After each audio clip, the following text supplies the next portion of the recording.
I would always watch your videos, but now I am deleting your channel. Ding, bye-bye. Because you're forever running down Barra-powered cars and are always saying LS are the best. Says the bloke watching a Barra video. Continuously show Barras you're a weirdo.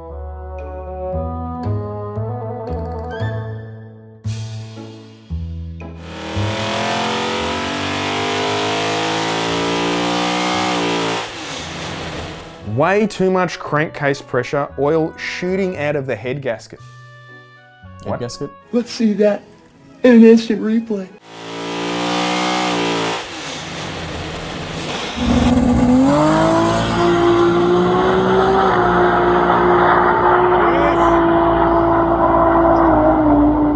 Street car, no way that's street legal. Definitely have to be on Club Rego. Club Rego? How does that make it street legal? Club Rego, isn't this like a 2008 model car? Yeah. Australia sucks with modifying cars, especially when you add more horsepower. The EPA Highway Patrol are out there to get you. If they're a Holden fan, you're done. It's pro street, not street. It's a pro street car, this one now. Pro street, so it's still running the factory engine that came in the car. The difference with that car and a lot of high output XR6 turbo Barras is that this car just works. Don't get me wrong, it makes a lot of power, but I'm saying there's a lot of cars that make a lot of power, but this car just has got it working, therefore it's got an ET under its belt. It's not running a 950 at 160 miles an hour. Nowhere in the video did we say, it's always, people just seem to get confused about street legal and street driven. And the funny thing is, it's like, it's not a street car. In the actual video, we're driving it on the street, but not a street car. I believe it's too heavy modified to be street legal and regular rego. If some engineer was game to put his name to it and pass, I'd like his number. To me, it just comes across as jealousy. You know what, like if someone's got a very fast car and it's built to a high standard, yeah, there's probably something on it that isn't street legal. I think we're all going to agree with that. But to sit there and nitpick that it's not a street car because of something like that, it just screams jealousy to me. That's a nice Mickey Thompson drag slick on the back. Think all Falcons come with that. What's he supposed to do? Go to the drags with a set of Bob Jane all-rounders on the back? I mean, he's at a drag strip, put drag tyres on it, change them, go home. If you just want to have a fast car and never worry about anything and everything's, you know, picture perfect, honestly, just go buy a Tesla. This guy's got a good comment though. You aren't the brightest globe in the box, are you? A Barra can make 2,000 horsepower with a stock bottom end, a tune and an exhaust and minor headwork. True 2K Barra. Now on Project No Man, E85 is great if you want to go to the drag races. Real street cars don't run E85 and that beat you on E85 and run out of fuel on the way home because there's no E85 petrol stations open. Deserve what they get. Real cars run on 98 octane FE85. So you're not now the whole what isn't a street car is just, you know, pretty polarizing. But now you're not a street car for running pump fuel. Bowser fuel. Bowser fuel. If you've got E85 Bowser fuel out of the pump, you're not a street car now. And every time you do it, you're going to have the range anxiety. You're going to be running out of fuel on the way home. Sounds like this guy's been hosed. I reckon this. And he just got the, you know, when the car's in front of him, you just get that hint. I think he's been breathing in a bit too much E85 through his air vents. Jordo, did you see Shannon's had their winter auction and some the 90s Japanese cars are going through the roof, aren't they? It used to be all the Holden Ford stuff, and now it just seems to be anything. Well, I think a lot of it's Japanese because a lot of these cars are being available to other countries like the USA. So the prices of them are just going through the roof. There was an RX-7 SP. Now, overseas viewers may not know what that is, but Mazda made around, I think it was like 25 or 30 of them. And they... That's it, only that many. Yeah, they just basically made them so they could race this car in the 12-hour, Bathurst 12-hour. That's right, wasn't that it? Yeah. So there's one of them, it just sold for 166. You were saying there's more fees on that, it's actually going to cost more. Well, by the time you pay auction house fees, who knows, it's probably like 175. But that same car, Shannon sold that same car in 2018 for 112. But you'd sort of expect though, that's a very limited edition car, you'd expect that the value of that would be high. But the issue is because these special examples go high, and the same thing happens with other manufacturers like Subaru, when you've got a 22B, all of a sudden it means that the mass-produced version is also going up at ridiculous rate, but are they really worth that? Well, speaking of rotaries, there was a banana yellow Series 3 RX-7. It went for 46 grand. 46 for a Series 3. And to be honest, they're not that rare. We see quite a lot of them. There's a Mitsubishi Starion, went for 30 grand. At least that thing, I have not seen a Starion on the road forever. There have to be less of them on the road than a Series 3. Yeah, but the issue, more people are going to want the rotary than a stereo. Obviously, it's got to do with supply and demand. That's what it obviously comes down to. People are going to pay what they want to. There's a mint condition, the nice. I like this I always liked the R32 and the red burgundy color. A lot of people don't like it. I always thought it was the best color. Is that might have been? I'm not sure, but that might have been an Aussie delivered one. Not sure. It said that nudged 150 grand. I think it was 142, 150 was it? I don't know. Stock 94 WRX 22 grand. And an MR2 Bathurst Coupe 25 grand. What's Bathurst mean? Sticker pack. Didn't they have no aircon or something? They actually got less features than a stock. No, it was optional. But what's so special about the Bathurst version? Well, it's just there wasn't that many made. I think they're all green. I don't know about But isn't it literally a sticker pack? No, but they only sold 350 of them or something. I don't know. But yeah, these cars are going. A lot of these cars are going up in value, and you think the thing with say cars that I think under $50,000, a lot of people can afford that price bracket. So those cars, I don't really see them going down in value because they're getting less and less, and a lot of people can afford, say, a $50,000 car. So they're going to hold their value. They're not going to go back to 10 or 15 grand. But it's sort of just funny how it really has been the biggest driving point in the price pike. Really has been COVID, hasn't it? Oh, prices 2 years ago were high, but now they're just silly. No, but you could have had a lot of those cheaper cars you mentioned for not a whole lot of money, but pre-COVID. Prices were high, I should say, on certain cars, but now they just seem to be high on anything. Yeah. Speaking of MR2s, you've just shown your one online. That car is immaculate. Isn't it? It's not bad. It's all right. No, it's a nice car. Now, everyone's telling me about the K-swap. I ain't putting a K-swap in it. That's not going to happen. That was his original plan with this car. Not with that car. Not with that car. But I think this car is just too nice. And it's already a turbocharged. It's not like you're dealing with some NA Bathurst edition. No, I think the long term, I don't know. The plan with that car for the minute will just be to hot up the 3S.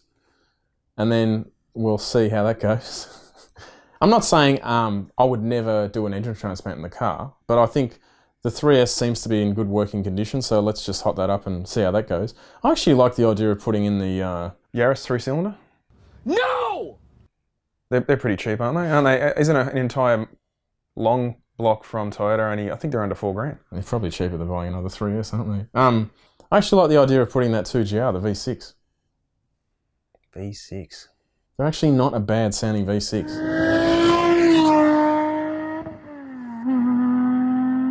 That would drive well. It's basically like a Lotus setup in the back of it. But What size are they? 3.5. Oh, it's a lot of. It's a big, decent sized motor for a small car. Harrop make a nice supercharger for them. Not doing that straight away. We'll stick with the 3S for now. Jordo, it wouldn't be an episode of Bench Talk if I just didn't give a blatant merch plug, and it is beanie season. So look at this. Got them in every colour. You were saying everyone just buys black, yeah? Everyone just buys black. I don't even know why I bothered getting these coloured ones done, but blue, pink. I think I've got a pink one for you. I personally like the dark grey. That's what I wear. Stickers. Still surprised how many people buy this Barra sticker. They love it. The FU sticker is the. I think it's all these Barra stickers. We've actually got LS stickers, but Barra stickers just outsell everything now. Really? People love their Barras. Maybe we need to come up with some new merch. If there's anything you guys would like to see on a sticker or a t-shirt, let us know. We'll try and get it going, yeah? For sure. Maybe we need to make a Bench Talk t-shirt. No! God, please, no! If I call these sweatshirts, people are going to get really cut up. It's a jumper. Jumper. I put them on the site, right? And I thought, jumper. Of course we call them jumpers. I went to about 5 or 6 websites that sell clothes, all Australian, sweatshirts or a pullover. Pullover. I'll just go get my pullover. But anyway, it's a jumper. No hoodie, a normal jumper. What's a jumper? I don't know, jumper actually makes no sense. Jumping off a It's Aussie slang. Hey, what about this one? Green full boost hoodie. Yeah, but you can't buy that. You can't buy it. I got a special delivery. You guys want some different coloured full boost hoodies or what? Yeah, let us know actually if you want a different colour hoodie. Jordan and I have got some different coloured ones. We've got black, blue, green, but we don't actually stock them in any other colour than black. I had an email the other day and say, why is all your gear black?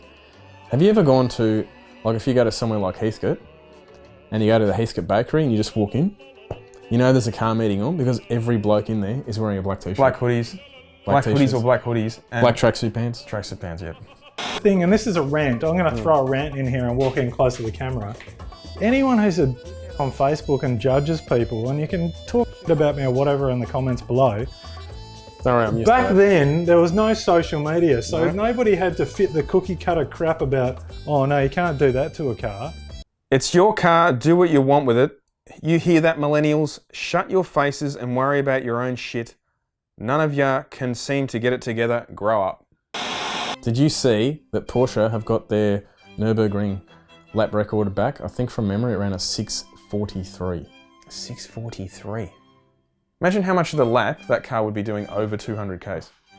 Like the average speed's incredible. Yeah, but if you have a look on the back, the wheels have got like a fan disc. You know, like I guess it's for aero. To be honest, anything under 7 minutes around there is, wow, that's... It was on a set of Michelin Pilot Sport Cup 2s. Wow. So yeah, that's a production tyre. That's what they come with, standard, don't they? And they're the tyres that apparently are going to be fitted to your Yaris, yeah? Soon. Soon. The average speed is 185. Average. 515 kilowatt, 3.8 litre flat six, 750 newton meters. That's... I must say, this is like that's like a dream car of mine. Like that's my favourite. I've always been into the 911s over your Ferraris and all that. Yeah, they're a unique car, aren't they? Hey, one really cool thing I saw a couple of days ago was something posted to our Full Boost group page in a turbocharged Holden VC Commodore, 6-cylinder. But this was a complete car. It wasn't just a not just a turbo kit, no. Turbo kit. It was like I guess like you'd say an old school, like a Holden dealer team type. It says here it was hand built and it was a limited to selected GMH dealers. Now I had a bit of a soft spot for the VC because that was my first car. I had a 173, so that was a 2.85 litre, 6-cylinder powerhouse. And mine had the M20 manual transmission, which just was basically, if you were doing 0.01 kilometers an hour, you could not put that back into first gear. Oh, they crunch its ass just off. crack. Like you'd have to, yeah, you had to, it was just a crap gearbox. But anyway, that was slow. And you had, after that, you bought a VH, the next shape. Yeah, it had a 202, which is a 3.3. It was auto though. But yours had an exhaust on it, I think, didn't it? Genie extractors, bro. Yeah, but anyway, that car smoked my car. Like, oh, it was much faster. It was a lot quicker. But it was just a lot more torqueier. It just drove like a... But I think the transmission, the manual transmission, I think made that car slow, in a way. But that was a pretty cool thing. You think back and you think, this is 40 years ago. Oh, it's mental. Like 40 years ago. People wouldn't have even known what in earth is a turbocharger. It said that, and it came, like it wasn't just a turbo bolted onto an existing car. The engine was rebuilt. It had low comp pistons, 7.5, because that pretty much carried all the way through the 80s. Most of the turbo cars were in the 70s. Yeah, because none of them were intercooled. It says here it made 130 kilowatts, and impressively it made 350 newton meters at 2600. So it would have driven so much. Well, on the graph, the 202's got about a third as much power, and it noses right off quickly. So that's making more power in that graph than the 5.0, is it? 5 litre, yeah, it's got a bit more, yeah. Probably drives better. Looks like it's got a bit less, obviously, low down torque. This is an old TO4B, remember those? Draw-through carb. Big exhaust housing.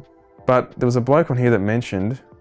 It said there they were only going to make 85, but... It came with an interior, like the whole car. Yeah, the whole car's done. It wasn't just an engine. Well, they're going to make 85, but they didn't sell that many, obviously. This guy said he owned one, he's restoring. He said they were either a 173 or a 202, all were 5 speeds, low comp engines, blah, blah, blah.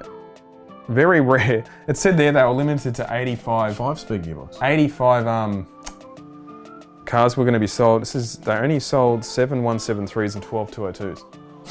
So not many in existence. I don't think it says a price here, but I'm sure it would have been expensive.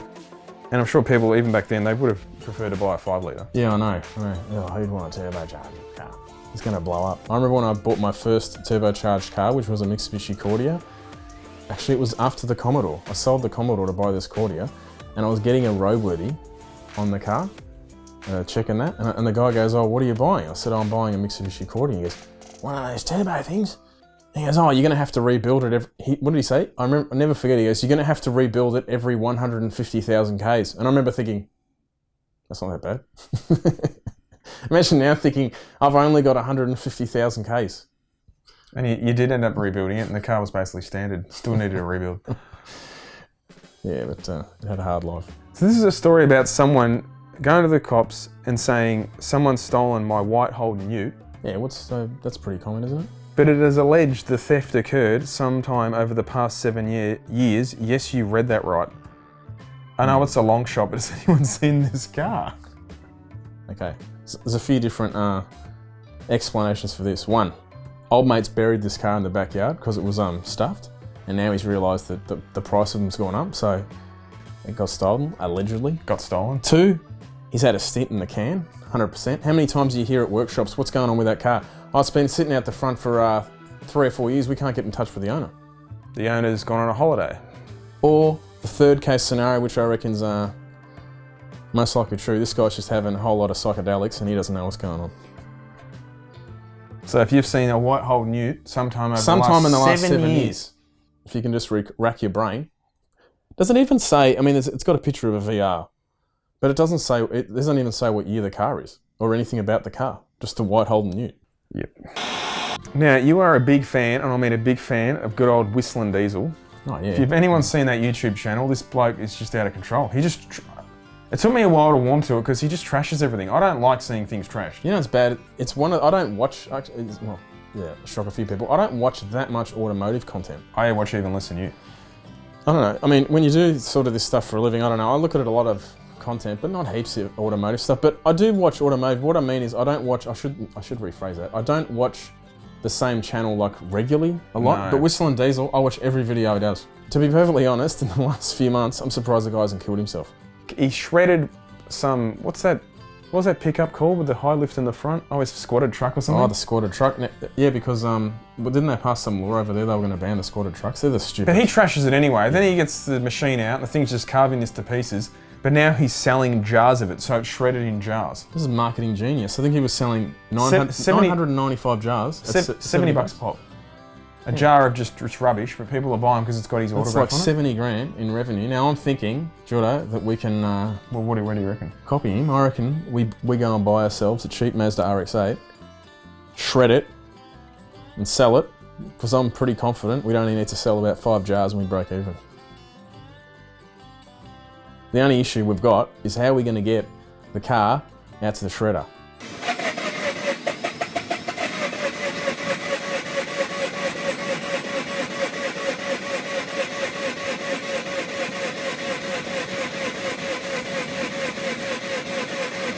I might have to redo that again. Can you speak some English? I'm trying to read this, what you'd call English.